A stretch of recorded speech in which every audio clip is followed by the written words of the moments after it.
Good afternoon, Małgorzata Bonikowska, the Center for International Relations. Welcome to our discussion under the framework of our meetings, Zoom the World, where we discussed hot topics for all of us in Europe, out of Europe. And today we want to focus on Germany, because of course, the reason is obvious, but Germany has a new government.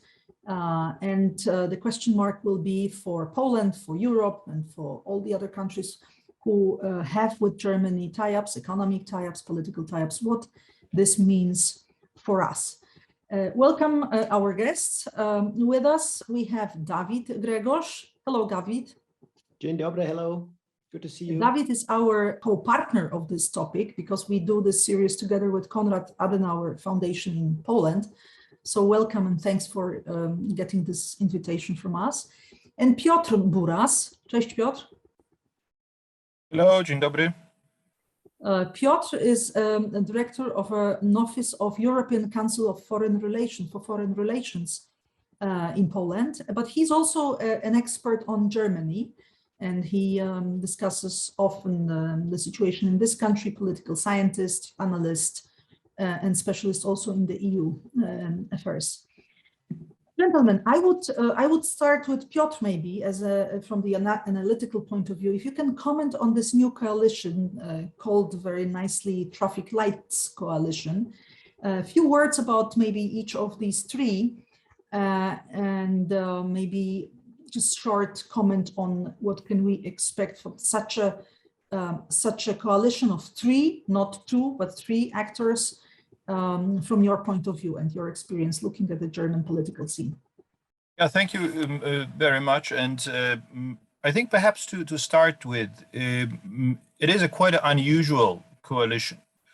Unusual in many respects, because this is the first time in the German history, apart from a very short period in the 50s, that there is a three-party coalition in Germany, which is a sign of a major transformation of the party system in Germany. So there are no longer, big parties, big Volksparteien, as we call them in German, but all parties are relatively small, small to the past, experiences of the German politics. The SPD won this election with roughly 25% of votes. So this is, given the figures we know from the past, this is actually a very bad result. But does it mean what you wanted to say, that also the parties, the mainstream German parties, become a little bit smaller, that the activity of Germans, political interest in the German society is less? Yeah, I think, the society is got much more differentiated over the last decades and more individualized. There are no longer, big political or big social classes which are represented by those big parties as it used to be in the past, especially on the left. So we have a different party system today, and I think this election was the very powerful sign of this very deep transformation. And then we have this is one important thing about this coalition. There is a three-party coalition. The Social Democrats, the Greens, and the Liberals form this government. And perhaps the second interesting aspect is that this is an unusual coalition, because if I say Social Democrats, the Greens, and the Liberals, so of course they are at some level when it comes to the worldview, when it comes to the values, they are quite close to each other. But when it comes to extremely important economic issues, they are, for the conditions of the German politics, they are representing all kind of two extremes. I mean, the liberals are, when it comes to the economic policy, are known for very staunch neoliberal even positions, while the Greens and the Social Democrats are certainly not as leftist as the Linke Partei, the Linke Party, so the the really leftist party, but still which is not in the coalition.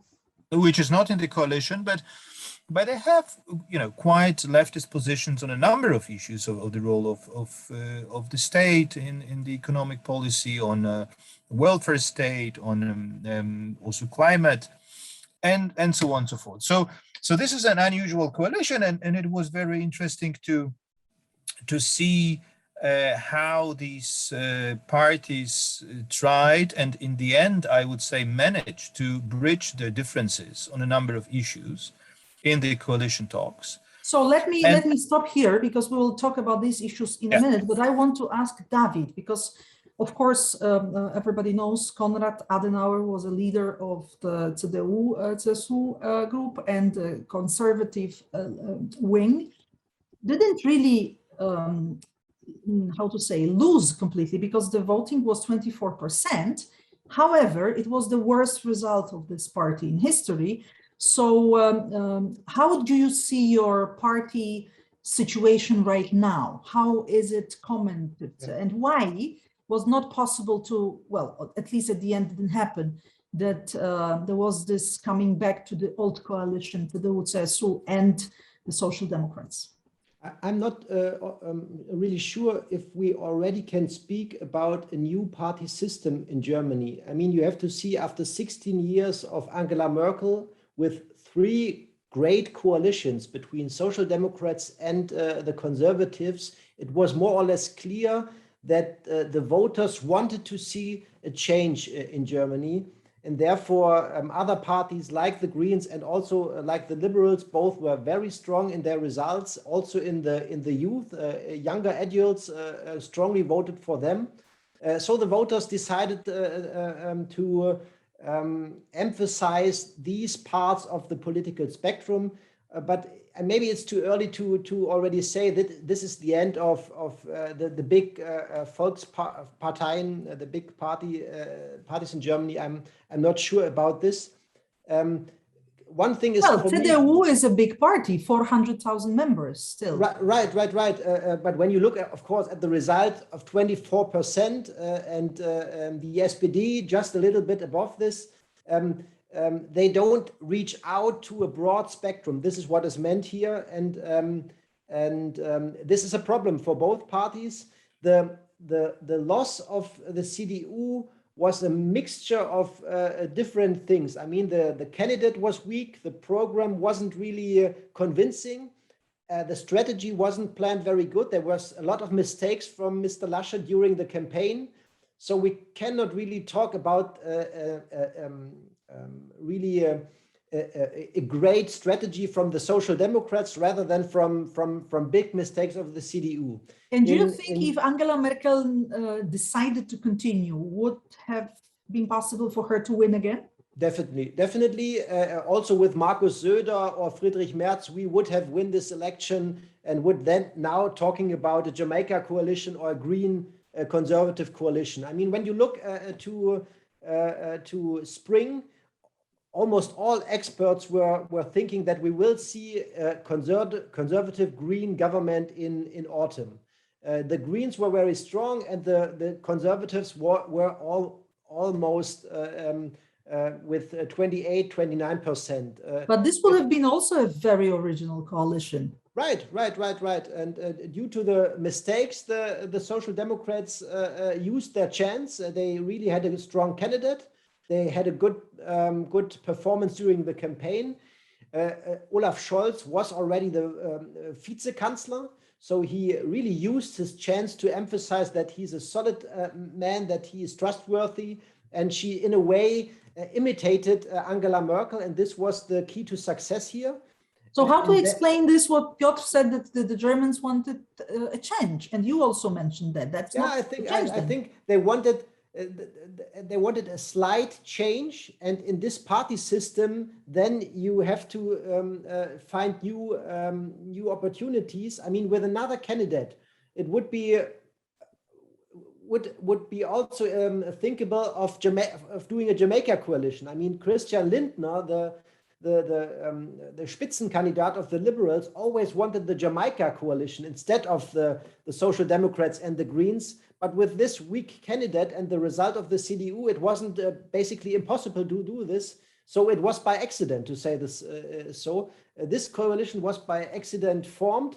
But of course, during the talks, the negotiation talks of the coalition treaty, they found a way to work together, and maybe this could be something interesting after 16 years of Merkel. Angela Merkel had this pragmatic style, and this coalition really wants to emphasize the progressive element. The title of the coalition treaty is "Dare to make more progress." Dare to make more progress. And this one more comment on Angela Merkel, if I may, because you are representing now. I mean, this party who will be now out of the government. So definitely a lot of changes will happen. We'll talk about it in a minute. But about Angela Merkel, I just want to ask you how she was perceived inside the party, being a little bit unusual for the conservative German standards. If I may openly ask, she is divorced. She doesn't have kids. So for a conservative party, men especially. Right. In the CDU, as a lot of parties, has many wings, and in the conservative wing, of course, she earned a lot of criticism during her legacy, just because she really transformed the CDU into a modern party. She reformed the CDU in many policy fields, the social policy field, the energy sector, the European policy issues. So she was a reformer within CDU, and of course a lot of members and delegates within the party were saying, okay, we are losing in a way our profile and our conservative heritage. But she always emphasized that you have to win the elections in Germany and has to convince more or less 50 million voters, and not only the 400,000 members. And therefore she shifted the party quite significantly in the last decades. And now, after she is retiring now, of course, the party is asking itself, what is our heritage? What are our values? The wings are competing against each other, and they have to, of course, find a way into this new era. So maybe just to conclude with, Angela Merkel is the first chancellor in history of Germany who didn't lose election, actually, who stepped down because she wanted it. Piotr, coming back to you and the contract, if we can just dig into this a little bit, what is inside this agreement, and what will be the positions of these three traffic lights parties? I think what is interesting about this coalition and this coalition agreement is what David already indicated to, is that this government seems to have an ambition to stand for a certain political project. I mean, for something which is more encompassing and more comprehensive than just a number of little reforms on this and that.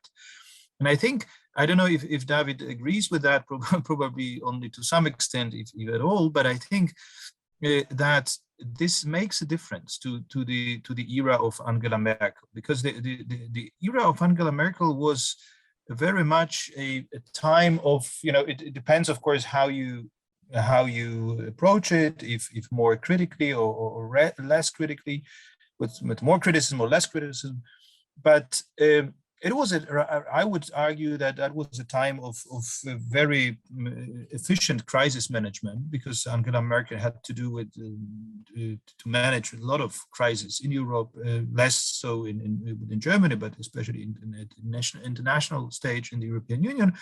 And it was also, especially domestically, rather a time of defending the status quo. I mean, of basically status quo management. So Angela Merkel did not stand for and neither of her coalitions, some of them were more successful, some of them were less successful, I would say, but they didn't stay for any particular political project on some very concrete idea of direct political direction. It had also to do with the fact that it was a coalition of two big parties, the CDU and the SPD, with this shorter period of time when she governed with the liberals. But in a nutshell, that was rather a time of an efficient management, efficient political management.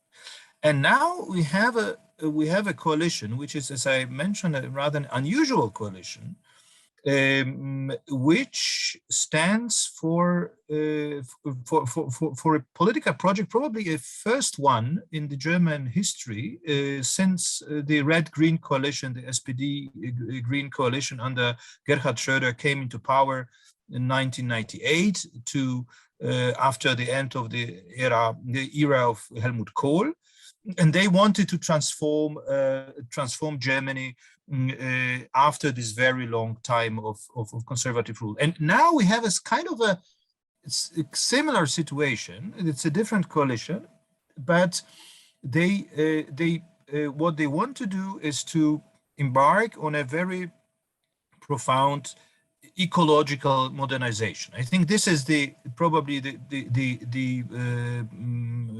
bottom line of this coalition agreement. So from what you are saying, it's just this picture that this time of crisis management and status quo keeping is over. Now Germany is ready to do a kind of a jump into something else, something more modern, to use this energy the new coalition has to remodel certain things in Germany. So the change is expected.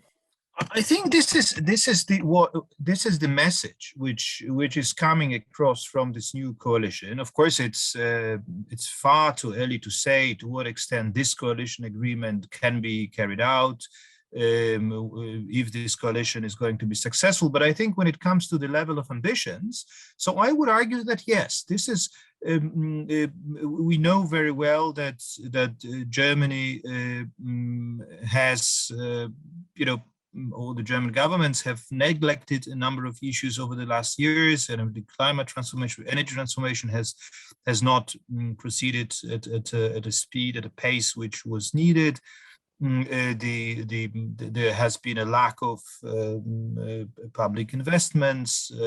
The digitalization has proven to be quite a challenge for Germany, and these are the policy areas where this government promises to make a real change, to make a real progress, and what makes for this project I alluded to is that they try at least to think all these elements together, so that basically they would say we need to reduce our CO2 emissions much quicker than we have done it so far. But in order to put the whole economy on this greener track, you need also to advance on the digitalization path, because these two issues are interrelated. And in order to succeed on that, you also need to overcome a certain stagnation when it comes to public investments. So basically change the economic policy. And that's, I think it's an interesting mixture, and it's a very, I think, quite an ambitious project. I'm now talking about the paper. I'm talking about the coalition agreement. So we will see how realistic it is, and I think there are a number of question marks. But I think this is what stands out in this coalition agreement, and which I think is quite courageous, and on this level of at this level of commitments and at the level of ideas. Of course, the other thing will be the process of implementation. But therefore. Yeah, so I would like to get back to David, because your understanding may be different, especially as far as the description of the Angela Merkel years. Just to remind you, it was 16 years altogether, so long time. Maybe the time has changed as well, not only the leadership. Maybe first of all, I would agree that this new coalition really described a narrative for their projects and for their ideas. And this narrative is based more or less on three pillars: overcoming the contradiction between the economy and the ecological issues, then state modernization, as Piotr already mentioned, and then the social modernization, women rights, LGBT community, immigration. These three pillars more or less creates the narrative of this coalition treaty.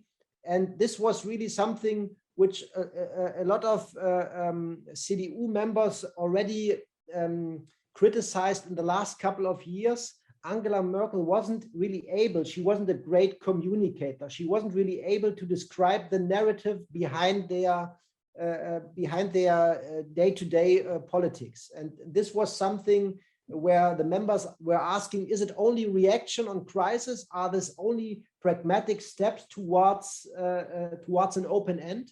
And this was maybe the most problematic thing during her chancellorship, that she didn't really describe a kind of vision. I mean, there were chancellors in Germany which said, when you have visions, you have to go to doctor.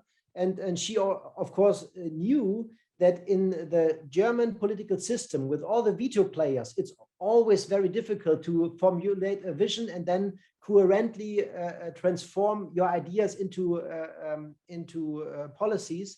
But of course, the voters were searching for something, for a vision, and this was her big, I would say, mistake, that she didn't reach this.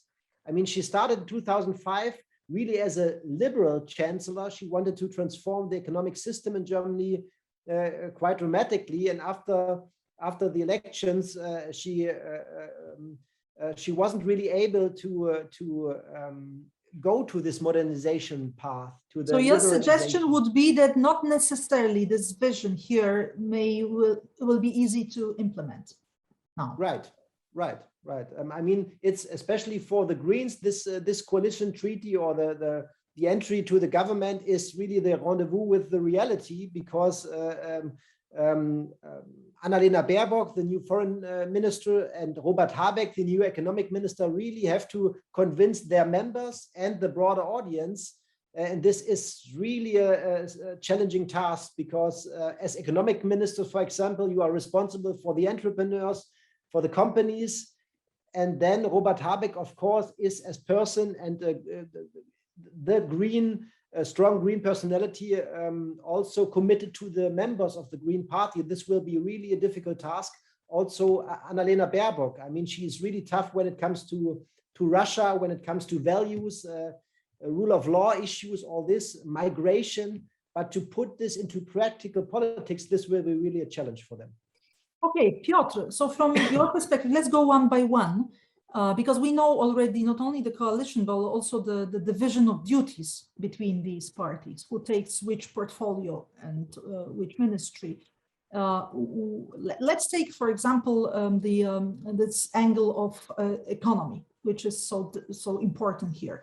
What this coalition is really planning, who is responsible, and what do you expect, really? What will be the first, decisions in the next months as far as this? No, I think what is interesting about this economic policy program and the future of this government in the realm of the economy is that, these economic portfolios have been divided into two different parties. I mean, or actually all three parties are in charge of various important economic portfolios, but the two key, I think, are the economic ministry, which will be a kind of a super ministry, including the climate policy, and will be run by Robert Habeck from the Greens, and the Vice Chancellor, and the Ministry of Finance, which will be run by Christian Lindner, who is the leader of the FDP, of the Liberals. And of course, if you take these two together, so you'll already see the challenge. And we also can add that the leader, the chancellor, Mr. Scholz, was vice chancellor, but also Minister of Finance. So definitely he will be somehow interested and involved. Yes, so I think that will require a lot of coordination among the ministers having to some extent contradictory views on things. And of course, in this coalition agreement, the parties found a conciliatory language and they found some compromise. But I think the essence of the problem is, for example, if you look at the commitments and what the parties want to do, of course, there is a faster pace of climate transformation. So there will be the coal exit until 2030. The speedy reduction of the CO2 emissions, which will require, of course, new investments in the new renewables. Germany wants to become climate neutral even 5 years before the EU, which means 2045. So I think this climate agenda will be very ambitious. At the same time, it will require a lot of investments. And the big question for Germany is where these investments will come from. And as said, the treasury is in the hands of the liberal Christian Lindner, who is a very strong proponent of a very, austerity kind of financial policy. So the debt brake needs to be taken seriously. So the German government cannot make too much debt, and so on and so forth. And interesting, and so I think this is the big economic question for Germany: how to reconcile these two approaches and these two important goals of this government. The absolutely necessary increase of public investments, of course private investments as well, but also public investments in a quite short time frame. And at the same time to stick to the debt brake and the fiscal rules, which self-imposed by the German state in a way. But we just have these extra funds from the EU side as well on the table, so it may help because Germany has also a national recovery plan. Yeah, but this is not really so relevant for Germany. I think this is the real problem is how to make sure, because this is like squaring a circle, and the government will be instrumental in doing that, basically in squaring the circle by means of setting up an external fund, something outside of the German budget, which will be not counted as the expenditures of this public external fund will be not counted as debt, as national debt, but still allow for very high public expenditures. And this is something the liberals seem to have agreed upon, but then the question is, of course, the devil is in the details. The devil is how to design this fund, how to what extent it will be in line in the constitution. There are some tricks the government is still contemplating to make or to use in order to basically satisfy both this austerity part of the government and electorate and those who really want to have a very active state, able to spend a lot of money to make this climate transformation possible. So I think this is something we need to look at in the future, and this is I'm quite kind of optimistic, because I think both sides here and the whole political elite in Germany has realized that it is impossible to carry out this very ambitious ecological modernization project without increasing public investments on a very short notice, in a way, in a very short time frame. But this is important. I mean, for to understand how big a challenge it is, because this is like overcoming the whole tradition of German economic policy thinking. So this is also a kind of a watershed moment where Germany will probably, if this government is serious about the plans designed in the coalition treaty, Germany will have to basically say goodbye to a number of sometimes even dogmatic positions when it comes to this ordoliberal economic model. But for these dogmatic positions, Germany was also very heavily criticized during especially the financial crisis, euro crisis. So David, how would the conservatives see this?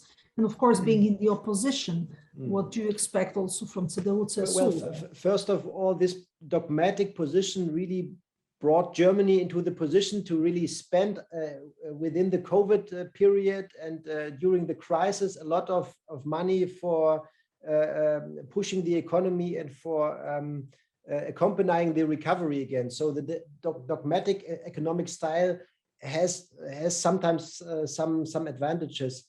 From a conservative point of view, of course, it was good to hear that there will be no tax reliefs for citizens or companies in this electoral period, nor will be tax increases for them. So this was an important thing. And the second important thing is that the debt brake, which was already mentioned, anchored in the basic law, will be complied with again in 2023. So this is one important element, which is also important for the Conservative Party, but not only for them, it's important for the European currency area, because it sends also strong signals to the international capital markets. And when Germany would start really investing heavily and increase the indebtedness, this would really send a wrong signal to South European states to do this as well. And therefore, it is important to emphasize this institutional framework. But on the other hand, of course, it's right. The German state has to invest. The circumstances are good because the interest rates are low. And when these investments are channelized to growth stimulating things like infrastructure and all this, education, then this could be really an impulse for the German economy. And of course, more important than the state investments are really the private investments, which more or less make 90% of the economy. And when the coalition parties really reach to create a framework where incentives were given to the companies, then this could be an interesting transformation process. When you these days are talking with German entrepreneurs, all of them already say, okay, we know that something is going on with the climate and we have to focus on climate neutrality. And the big car makers are already on this path. And therefore, the window of opportunity is there. Also, the German Mittelstand really knows that they have to transform their business models, that they really have to incorporate external costs like CO2 emission. And therefore, with the combination of the liberals and the investment impulses from the Greens, this could be something interesting. But it's very connected also, this aspect of, especially private investment and economic growth, which is necessary for, the economy. And Germany is based so much on export that this leads us to the foreign policy questions. Piotr, I want you to also comment on these aspects, because we have, of course, China on the table. And we all know that the German economy is very much connected also, with the export to China. And we have this American pressure on Europe to kind of hesitate to go ahead with China. And we have also different positions of different European countries, like Lithuania, a small country, not so much maybe interested in dealing with China, is definitely now, going towards less and less business with this country. So how would you comment, Piotr, on Germany's position first to China and other big markets, and generally the foreign policy lines? What would you expect from this government? Yeah, maybe first one short remark which relates to this domestic economic policy at the EU level, because I think this is the more immediate context of the international aspects of Germany's economic policy turn, if you like, because China is of course another one, but I think this change, possible change in the Germany's economic policy will have also implications for the debate at the EU level, especially about the European Stability and Growth Pact and the fiscal rules at the EU level. Because what David alluded to, I think it is, if Germany can make more debt, in fact, I mean, if Germany says that whatever is the trick we use, external fund to the budget or within the budget or whatever, that this debt break is de facto kind of softened, then of course this is a signal also to other countries that they shouldn't be so, or they don't need to be so serious about all those rules, and they have also a bigger room of maneuver when it comes to the fiscal policy and economic policy. And and the context of it is the discussion about the Stability and Growth Pact and all these Maastricht criteria, which is when it comes to the allowed level of debt, and here I think we will have, of course, a budgetary deficit, a yearly budgetary deficit of 3%, and I think we will have here a more flexible approach from Germany in this debate. Of course, not that these rules will be scrapped, but they will be differently defined, so that the new German government will probably support a more flexible interpretation of those rules, like, for example, some expenditures for climate transformation, for the green agenda. They will, in basically sustainable development, will not qualify as debt. So you will need to, of course, that will be much more complex and more detailed definition. But the main point here is that the countries will be allowed to spend more than these 3% yearly deficit, or indebt themselves more than in the past, if the goal was to support, climate energy transformation. And then, but in a way, it's happening already, because the pandemic made it absolutely necessary. It's changed the situation. Yeah, and but the thing is the pandemic is in a way an exception, and it brought up an interesting thing. For the first time in history, the European level can give out bonds and finance themselves on the capital markets, and this is limited to a certain point of time. But maybe the new coalition, together with France, is trying to bring these elements also on the table again on the European level. I mean, European bonds are since 10 years in the discussion, and maybe this is an element which personally worries me when it comes to euro. I'm really skeptical if this is the right signal or the right element to really stabilize the European Union or the European currency area. Right. So let us going back to European Union as well, but European Union's vis-a-vis external players like China, because that's also crucial, and it's not yet decided. Yeah. So. Yeah, I think this is yet another dimension where we can expect some change from the new government. And if you read carefully the coalition agreement, so you see that the wording on China is different than what we have seen over the last years coming from the German government. So the traditional approach to China was basically to stress the value of interdependence, to stress the value of the economic cooperation, and to define China as a strategic partner. And in here, the focus is on something else. I mean, this coalition agreement talks about China in terms of a systemic rival. And this, I think, reflects not just a completely different thinking in the Ampel or the traffic lights coalition parties, but also a general shift in the German public opinion, including also the CDU, where there are also many critical voices about China and also many worries about Chinese challenge also to the German economic model. So, and even the German Business Association published already 2 papers in the recent years, basically urging the German federal government to apply a tougher approach to China.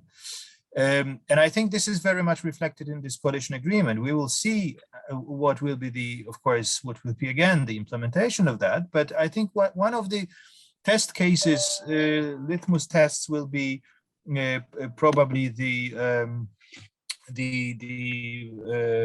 comprehensive agreement of investments with China, which was signed or agreed upon actually by the EU and China late December last year, which was, of course, as we perhaps remember, provoked a lot of tensions between the US and the EU, and a lot of discussions in the European Union, because that was a sign of a lack of coordination with the US on China, whereby basically European Union wanted to engage in a more kind of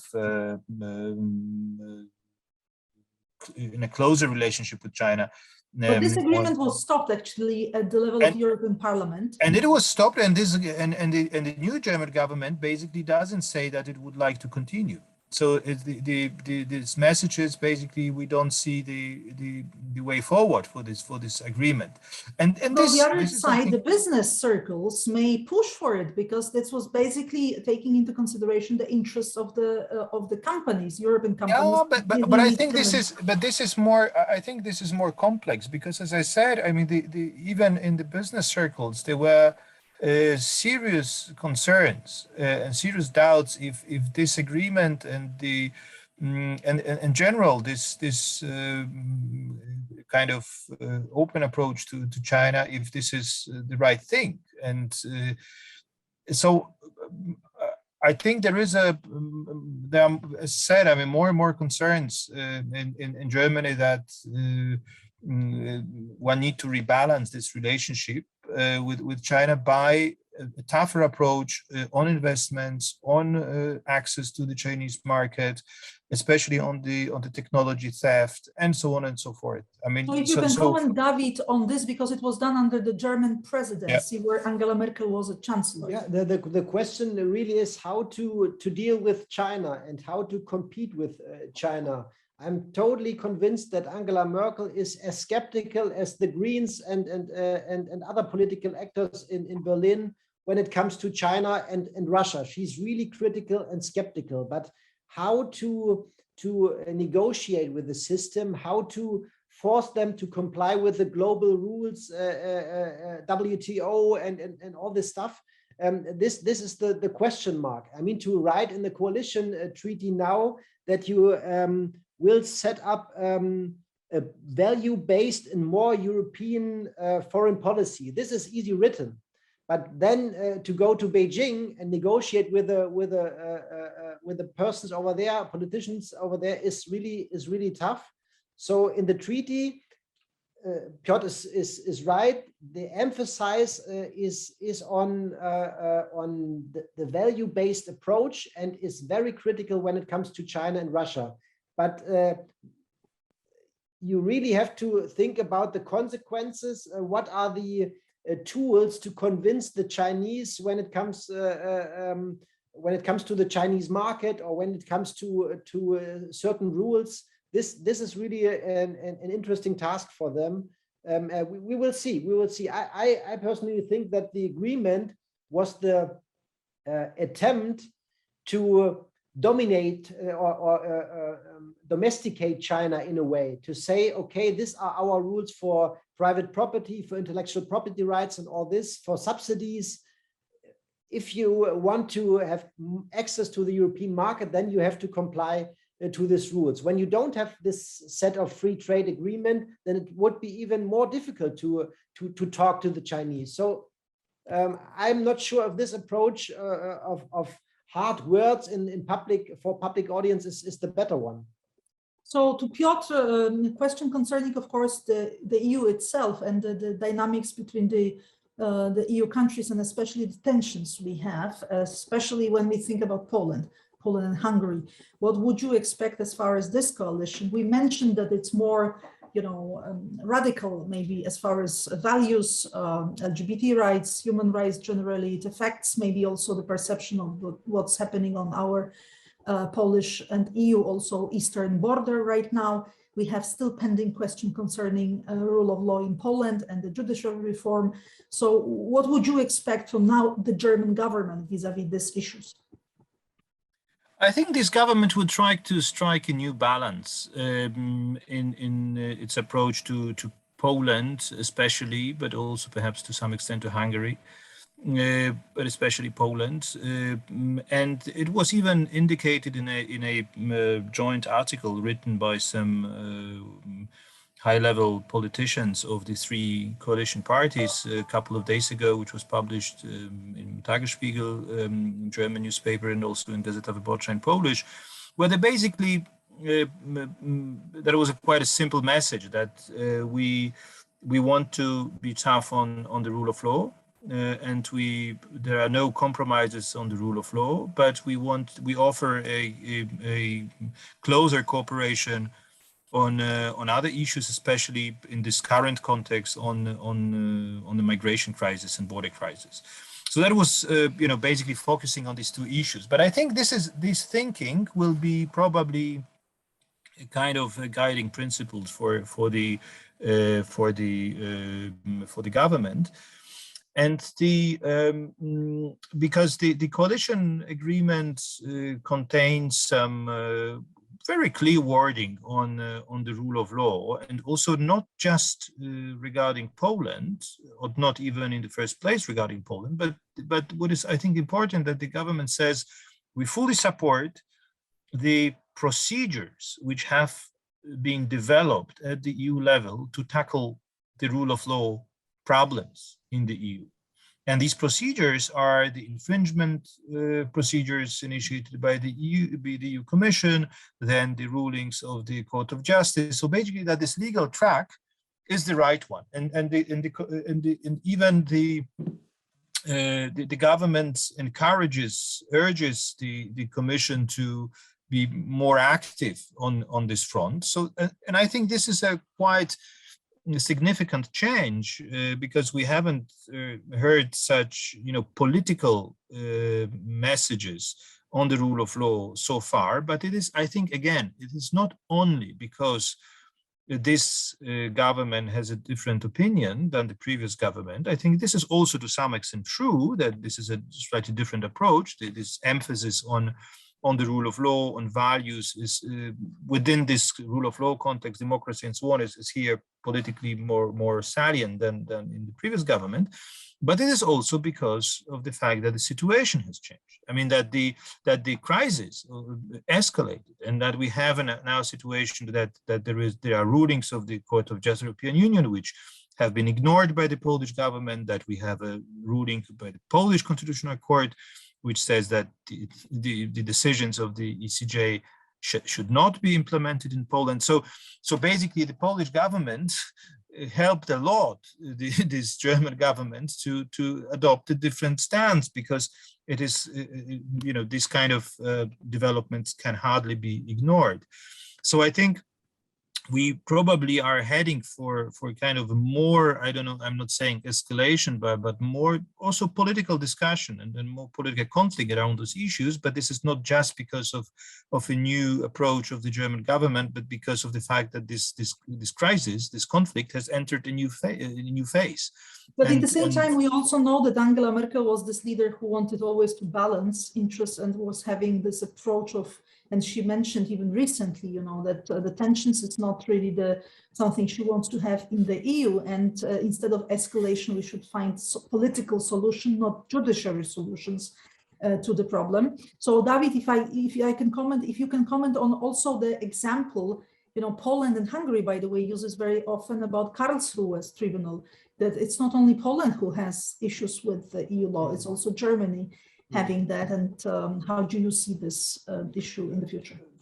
first of all, one have to emphasize that two important sentences are in the coalition treaty. One is that the friendship with Poland, a good neighborship, is explicitly mentioned in the treaty, and only France really gets the same attention here in the 177-page treaty as Poland. So only France and Poland are mentioned here, and this reflects that the European integration can only be successful when we really put these three important actors together, and this is totally clear for Germany. Of course, therefore, the Weimar Triangle is a second element which is constantly mentioned in the treaty. So the potential of the Weimar Triangle is also mentioned, especially when it comes to security policy and energy policy. A lot will depend on the government here in Poland. I mean, when they are able to define common future project when it comes to infrastructure, energy or security policy, then they will really have a common ground and an interested German government to work with. But unfortunately, in the last couple of years, it seemed to me that there's no focus on future issues, but only in warm up the well-known discussions time and time again. So I think the ball here lies a little bit on the Polish government. There's a lot of interest, I think, in working closer together. We see that all our competitors, Russia, China, are trying to influence the European Union. Therefore, it's totally important that we come closer together, but it depends a little bit, I have to admit this, to the Polish side. When you are asking in political talks here in Poland, what are the barriers, the problems, besides Nord Stream or the complex history, it's tiny things are always mentioned. I mean, the Polonia in Germany, Polish language courses in Germany, there's a house in Bochum which is important to the Polish side, but these issues are very tiny when you compare these issues to the challenges the European Union and bilaterally Germany and Poland are having. So hopefully the Polish side really sees the chance which lies in this new government. And maybe it's also kind of an obvious thing that for Germany, whatever government it would be, it's a little bit more difficult to position itself tough towards Poland because of historical reasons as well. I want to ask Piotr last question concerning foreign policy. Our talk is going to an end. I have to ask you about Russia, and of course David mentioned Nord Stream 2, which is all connected. And with Russia now we have a new situation officially that Russia agreed or announced a pact with China in security, which was visible since many months, but it's obvious that these two countries cooperate. So if we have on one side China, which is very much now a rival to the US, and Russia, which is close to China, Europe, especially the German government, which also is a key ally of the US in the EU, has to somehow answer to that. What would you expect? What position the new government could have towards Russia, towards the whole problems of the whole set of problems on our eastern borders, and also Nord Stream 2 at the end? I think this is it's quite interesting to see this in a slightly broader context, because I wouldn't expect any major change in the relationship to Russia, because there is no space for that, and I think we will have a lot of continuity. Even the current government now, the Heiko Maas is had yesterday a statement saying that we would need to have more, threaten at least with more economic sanctions against Russia in case of an aggression against Ukraine, and so on and so forth. So, and I think it is going to be continued, and of course Germany will not, on the one hand, get more militarized and advocate for more, military engagement on the eastern flank or in Ukraine or wherever. But on the other hand, I wouldn't expect any a major softening of the language either, because the situation does not allow for that. So I think this is not here that we will have a lot of. But in a way, in this coalition, we have the Social Democrats, which are a little bit softer with Russia than, let's say, Greens. How to? Yeah, so I think they will balance each other, but as I said, there is a very little room, very narrow room of maneuver for any kind of reconfiguration in the relationship to Russia, because this relationship is in a very bad shape. It was in a very bad shape under Angela Merkel, despite Nord Stream 2 and other things, but and it will be in a bad shape in the future as well. And Nord Stream 2 is a slightly different cup of tea, I think. But when it comes to the policy towards Russia and also security policy, I think that what is important is that this coalition agreement is, I would say, even surprisingly clear on Germany's NATO commitments, which is very important, because many analysts, including myself, had a lot of concerns before the negotiation talks started that this coalition could perhaps put in question the Germany's key role in the NATO nuclear sharing program, that because both Greens and the SPD are very skeptical as a party about it, and actually wants to get rid of nuclear weapons on the German soil and in general. So there was a worry that it could be reflected in the coalition agreement in a way which would be very detrimental to the interests of the countries at the NATO's eastern flank and to the interests of the NATO as such. And it didn't happen, which is very good news, that there is a clear wording and a rock solid kind of commitment to nuclear sharing, to NATO and the transatlantic link. So I think this is encouraging, that there is also a continuity on that front, and I think this is what is, yes, reassuring.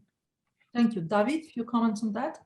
Yeah, I would agree. The most important sentence for me in that regard is the sentence I quote: "In the long term, 3% of the gross domestic product should be spent on military, diplomacy, and development policy." So they are speaking about 3%, which means more or less 2% of NATO commitment, and then 1% for the other elements.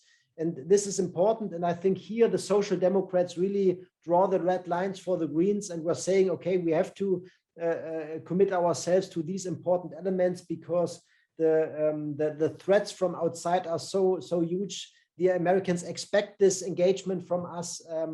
And therefore we have to do this. This is the second thing where the Greens, not only the economic sector, but also the security policy sector, where the Greens really have this rendezvous with reality, because the situation in Belarus or the Ukraine really demonstrates us all that there are conventional threats, and you have to be prepared for them.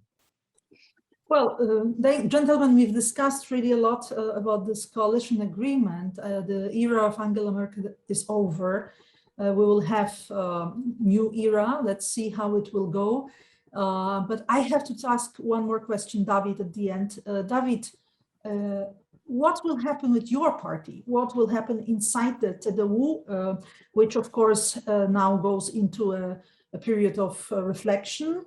You will have also a new leader. You will have elections of this new leader. Can you just tell us about how this will happen, when this will happen, and what we can expect? Yeah, the great unifier within CDU is urgently needed, and they try to install this unifier after Angela Merkel with Annegret Kramp-Karrenbauer and with Armin Laschet. Both persons weren't really able to bring both wings of the party or the three wings of the party together, and now we are in a phase where the participation of the members is organized. The members can vote for Friedrich Merz, Norbert Röttgen, or Helge Braun, and then in January we will have. In your opinion, who is the most probably, within the membership? Friedrich Merz has the best opportunities, and the funny thing is that this is the third time he wants to be a party leader.